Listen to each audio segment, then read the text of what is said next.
Ni kuri Top Figure TV twangiye kubaha ikaze bakunze ibiganiro vya Top Figure TV. Ego mwaramutse amahoro bivanye naho mu wese aherereye. Turahaye ikaze abadukurikirana bari mu bihugu vya Burayi, abadukurikirana mu bihugu vya Amerika, abadukurikirana bari mu Rwanda, abadukurikirana bari Burundi, abadukurikirana bari Tanzania, Uganda, Congo, Kenya. Tuzi neza ko aho home hari abantu badukurikirana by'ukuri. Twongeye kubaha ikaze mu biganiro vya Top Figure TV. Noneho rero tugiye kubabwira inkuru by'ukuri, ni inkuru itaryoheye abantu benshi, ni inkuru no kwita y'agacamugongo, aho mu minsi ishize twagiye tubashikiriza ibijanye n'ifungwa ry'isengero zitandukanye mu gihugu. Noneho rero ntibikiri gufungwa kw'isengero gusa, hari zafatiwe umwanzuro ko zigiye gusenywa burundu, n'izindi zafatiwe imyanzuro ko zigiye gufungwa burundu. Ni muri ano makuru ya Top Figure TV tugiye kurabira hamwe urutonde rw'isengero zigiye gufungwa burundu, urutonde rw'isengero zigiye gusenywa. Mbega ni iyihe ntara ifite insengero nyinshi zigiye gusenywa? Ni iyihe ntara itagaragaye muri insengero nyinshi zafunzwe? Nibyo tugiye kuba dukurikirana muri ano makuru yo kuri Top Figure TV. Niba ari ubwa mbere by'ukuri ugeze kuri Top Figure TV, turagusaba gukanda subscribe kugira ngo ibiganiro byacu bigende bikugeraho, kugira ngo inkuru zose zigenda zinyura hano kuri Top Figure TV by'ukuri zigende zikugeraho. Nkuko rero bisanzwe kuri Top Figure TV tubagezaho amakuru y'ibyamamare, tukabageza amakuru cyane cyane ajyanye n'isengero ziko ziragenda zifungwa mwa kino gihe, izindi ziko ziragenda zisenywa, tukabagezaho inkuru atahandi ubura yumva by'ukuri uretse kuri Top Figure TV. Rero tunge kuguha ikaze ukanda subscribe, twimanukira tugenda turaba inkuru uko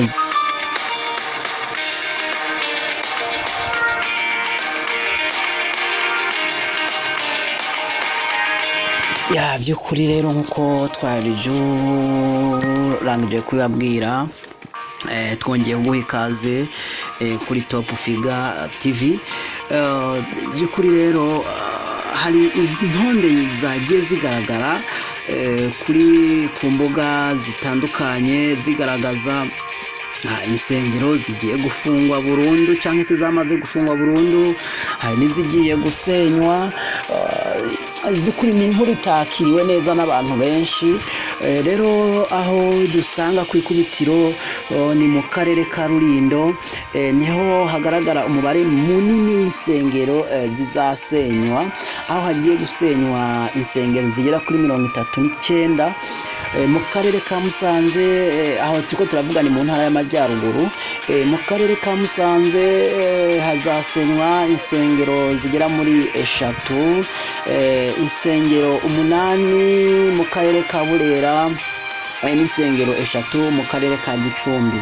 By'ukuri rero akarere ka Gakenke niko katagaragaye kuri urwo rutonde, aho bivugwa ko ari akarere kagerageje kashize imbaraga mu guvugurura insengero, kuko bigaragara rero kuri urwo rutonde mu mashusho biragaragarira amaso ko zimwe muri izo zitujuje ubuziranenge, aho zimwe by'ukuri reka mbabwire, ugiye ureba kuri aya mashusho twagiye tuhagaragariza hano, biragaragara ko insengero nubwo ubuyobozi bwagiye bufata imyanzuro yo kuzisenya, izindi gufungwa burundu, by'ukuri n'insengero uri kureba zitajyanye n'icyerekezo, zitajyanye n'iterambere uno munsi igihugu kiriho. Iterambere kiri ku muvuduko, kuko igihugu kiri ku muvuduko w'iterambere. Rero ni insengero ubwazo nazo zakagombye gukurikiza iterambere ry'igihugu.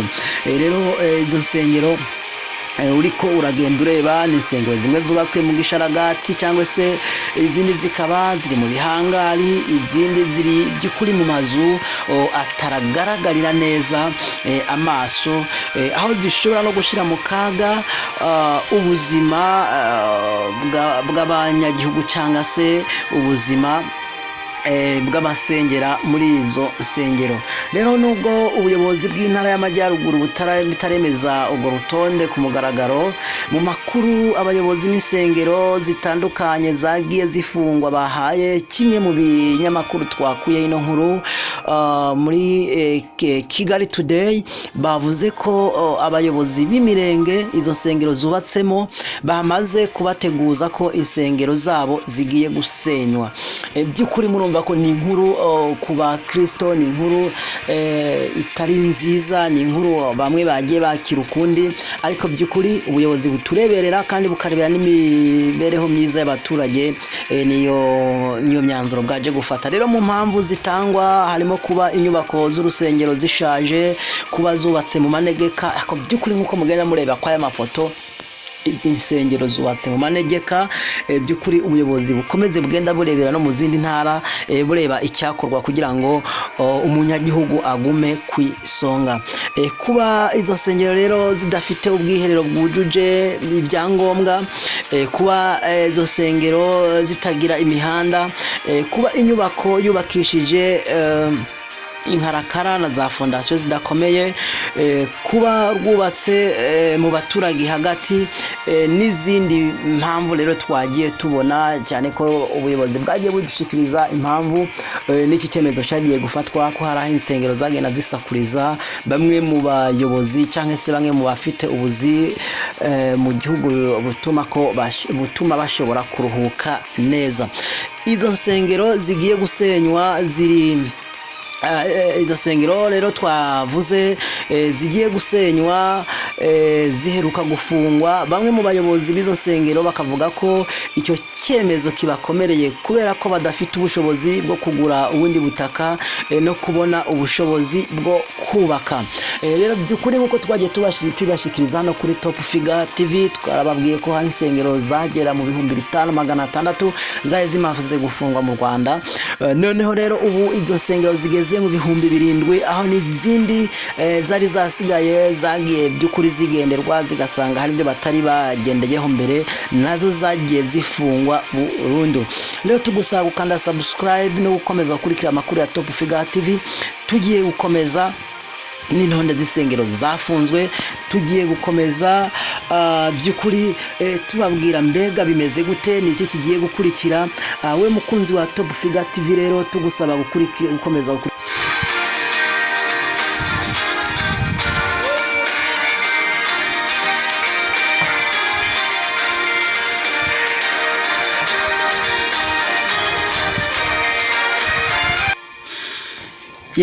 wakoze cyane rero umukunzi w'ibiganiro bya Top Figure TV. Twari ko turabwira impamvu cyangwa se izo nsengero zigiye gusenywa, uko bimeze nicyo cyagendeweho. Rero ngo impamvu zibatera kubura ubushobozi, niko ndavuga aho abayobozi bamwe b'isengero bariko baragenda bagaragaza ibibazo bagiye guhura nabyo. Ngo impamvu zibatera kubura ubushobozi nuko batari kubona uburyo bwo kwegeranya abakristu babo basa n'abatatanye kubera kudaterana. Bakavuga ko akenshi ubushobozi babukura muri abo bakristu batari guterana. Rero hari byo bagiye basaba kugira barebe ko by'ukuri nabo bakoroherezwa. Umwe mu bayobozi b'izo nsengero yagize ati, nibyo ayo makuru nayahawe na gitifu w'umurenge, n'urwo rutonde narubonye, ntegereje kumenya neza ikirakurikiraho ubwo bazaduhamagara badukoresheje inama gusa. Turi mu bibazo bikomeye, bakimara kudufungira twari turi kwisakasaka ngo twuzuze ibyo twasabwe, none haje ikindi cyemezo cyo gusenya, ntitworohewe. Ayo ni amajwi amwe ibyo byagiye bivugwa bamwe mu bayobozi b'insengero aho mu ntara y'Amajyaruguru. Bagenda basobanura bavuga bati by'ukuri aho twakura ubushobozi, aho twakura imbaraga zo kugira tuzihurize hamwe dushobore kubaka, hari mu bakristo. None abakristo baratatanye, abakristo by'ukuri ntabwo bagishobora kuhurira hamwe ngo tushobore gukorana ibiganiro turebe uburyo twakemura iki kibazo. Undi nawe yakomeje aragira ati gitifu wacu w'umurenge yaje ambwira ko urusengero rugiye gusenywa kuko rwubatse habi, gusa ntabwo yavuze igihe cyo kubishyira mu bikorwa, gusa yambwiye ko twashakisha ikibanza ahandi twazamara kukibona tukaba twakwaka uburenganzira bwo kubaka. Rero mumva ko benshi nyine bagiye bavuga amakuru basanzwe bafite, bagiye bahabwa n'ubuyobozi. Hano nitwegereye nawe arimo aravuga by'ukuri kandi ubona ko ari mu gahinda. Akomeza agira ati by'ukuri byadutunguye ngo aho urusengero rwubatse ni mu manegeka kandi abaturage bahatuye ntacyo bababwiye. Ibaze urusengero rwubatswe mu 1998 kuba aribwo babonye ko ruri mu manegeka.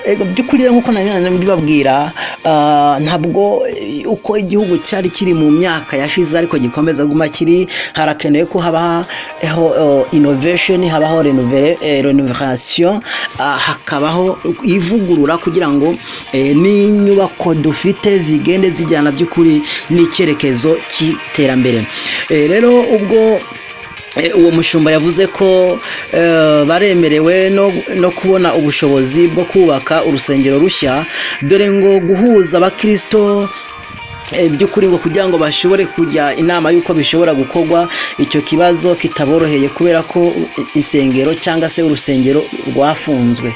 Rero izo zose ziri mu mbogamizi bagiye bagaragaza, se tuzabana n'abakristo gute kugira ngo dushyire mu bikorwa ibyo mugenda mudusa. Rero yakomeje avuga ngo ntabwo bazabura abantu bacika intege bakareka gusenga. Yakerageje by'ukuri gutanga urugero avuga ati ibintu bizatuma abakristo benshi bacika intege, abandi bareke gusenga. Agenda atanga urugero rw'isengero uko byari bimeze muri covid.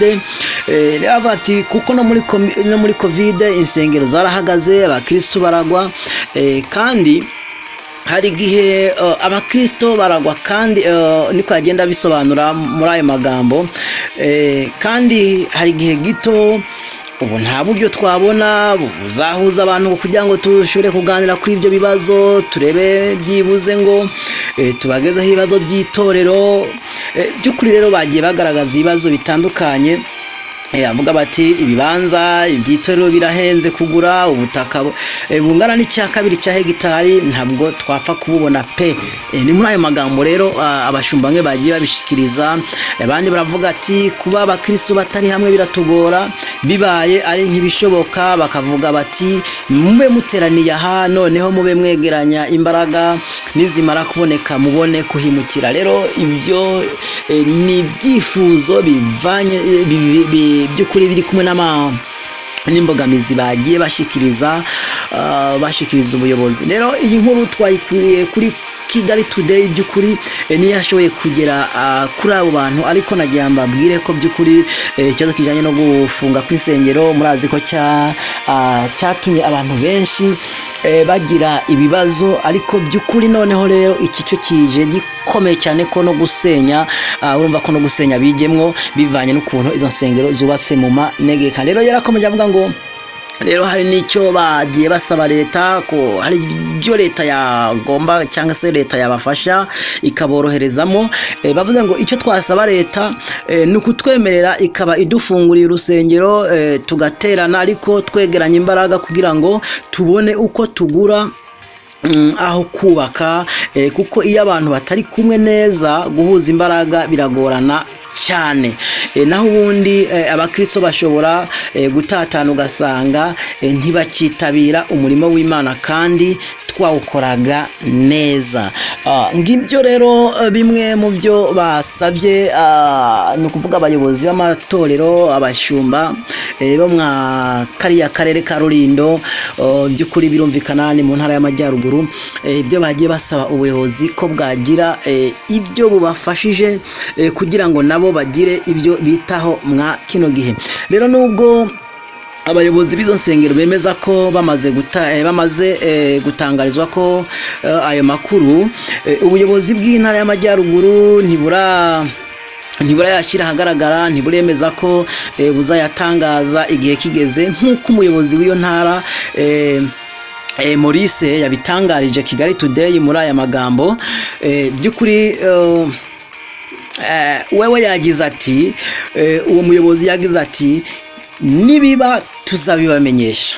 By'ukuri yagaragaje nyene kuvuga nk'umuyobozi, yavuze mu magambo make uko benshi bari bagiye mu bazase bizagenda bite, muzatangira kudusenyera ryari. Yavuze ngo nibiba tuzabibamenyesha, ni muri ayo magambo. Noneho rero mbega n'izo nsengero n'izi nsengero zigiye gufungwa ku muri cyangwa se ku mubare uri hejuru gusumba izindi.